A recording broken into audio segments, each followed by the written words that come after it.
Unexplained incident that is burned into my brain.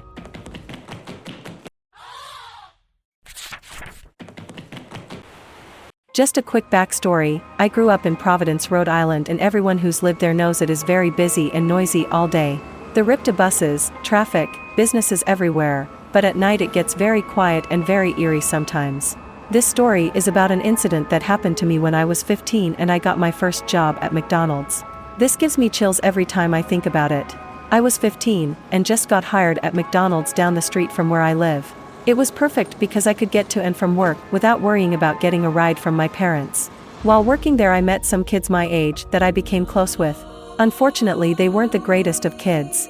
They were very rebellious, they would clown around at work, act disrespectful to customers, typical 90s punks. I slowly started to become like them.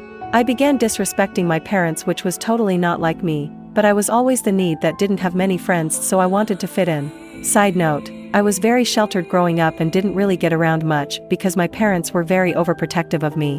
One night around 10 p.m. I finished watching Monday Night Raw and went downstairs to grab something to eat. I opened the fridge and heard my dad's footsteps. He wore those slippers that tap loudly on tile floor. Chris, I've asked you all day to take out the trash. They come tomorrow, so do it now. Now normally I would have taken it out the first time he asked me, but now that I was getting older and becoming a smartass I didn't think it should be my responsibility anymore. I work now and go to school, you take it out. I replied.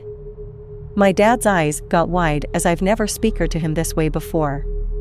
He leaned in and said softly, As long as you live here, you will help out. Now take out the trash or leave.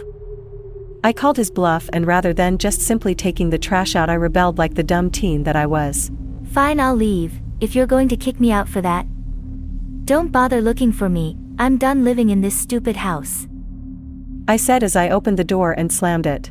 I walked towards McDonald's to see if any of my friends were there, and they weren't, just the maintenance guy finishing up the cleaning. Of course, of all nights it was raining, so I had to find somewhere to go to stay dry. There was a bridge with an overpass a little ways down the street, so I started walking towards it. The whole time I'm regretting what I did and wished I just took out the damn trash. I finally get to the bridge and I climbed up the hill to the little section in the corner to stay out of view. I remember in school learning to go here in case if a tornado, so I knew I was safe. I patiently and stubbornly waited, assuming that my parents would call the cops, which in my mind would show me that they cared. An hour goes by, nothing. No sirens, no cars were even on the road. It was getting pretty cold, but I promised myself I wouldn't give in. I crossed my arms over my legs and fell asleep. I woke up violently from a semi wailing on his horn over the overpass. I looked all around confused. How long was I out for? I looked towards McDonald's and saw an old man in a gray suit sitting at the bus stop. It was weird, he was sitting still facing forward. I assumed it must be like 5 a.m. since he was waiting for the bus. I stood up very upset that my parents never tried to find me, and began walking to the bus stop. Now I'm a very outgoing person and I trust my gut. As I walked closer to the old guy I didn't get any negative vibe as I approached him. He slowly turned his head and looked at me and smiled. Not a creepy or uncomfortable smile, a genuine peaceful smile. I smiled back and decided instead of going home, maybe I can vent to this guy and get some advice. I asked if he minded if I sat down. He smiled again and gestured towards the seat. Is everything okay? He said with concern. Yeah, I just ran away from home. My parents don't respect me anymore and how much I do all day. I said. I began telling him the story and I noticed as the time went by he was becoming more and more anxious and his smile began turning into a frown. He began to start breathing loud and he cut me off dead-sentence and said, You need to go home now. With a stern voice. I was confused. I figured maybe his bus was coming soon and he wanted to say that before he left. I looked down in frustration because that's not what I wanted to hear. Suddenly I felt a strong grasp on my arm. He grabbed me and looked me dead in my eyes. His eyes were terrifying at this point, bloodshot and wide, and I was shaking in fear, totally thrown off guard by his complete switch in his persona. He was literally shaking like he was afraid of something. He kept looking down the street and then back into my eyes. You need to go home now. He screamed at me. At this point this guy was starting to scare me, so I stood up and nodded and he let go of my arm. Nervously I started walking back to my house. I figured my mom was already up making coffee, so my plan of sneaking back in the house and hiding in the basement was not gonna happen. Just to see if she'd be up, I looked at my watch. It was 1:30 a.m. My heart stopped and my throat became dry. Why was that man at the bus stop at 1:30 a.m. when the buses aren't running? I turned back towards him to look at him. He was gone. Now I'm scared, confused. I needed to get home. I used my spare key to get into the house. I opened the door quietly and everyone was asleep. I slowly opened the basement door and made my way downstairs to the storage area in the back. I buried myself under bags of clothes so they wouldn't find me. Figured I could get some sleep. The image of that guy kept popping in my head and I was so freaked out. It just made no sense.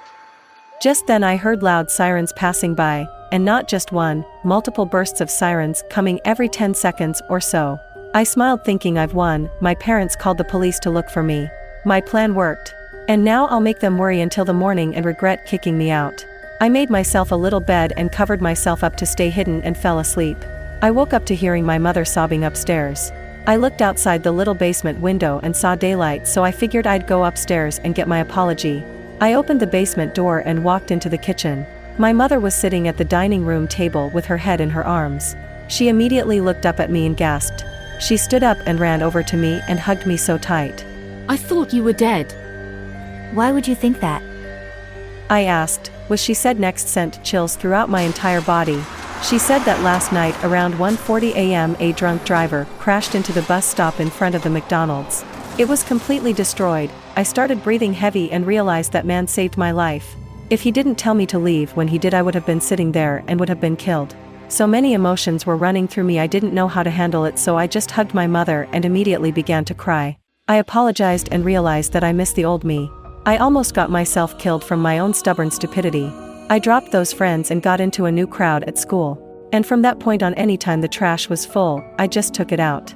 I don't know who or what that was at the bus stop, but thank you for saving my life. Whether it was just a lucky coincidence or right place right time kind of thing, but no matter what, all I know is if it wasn't for him telling me to go home, I would have been sitting on that bench for the rest of the night. Tell us about it in the comments below this video. Check the box if you like this video, and subscribe to this channel so you don't miss new cool stories. Thanks for watching, see you soon.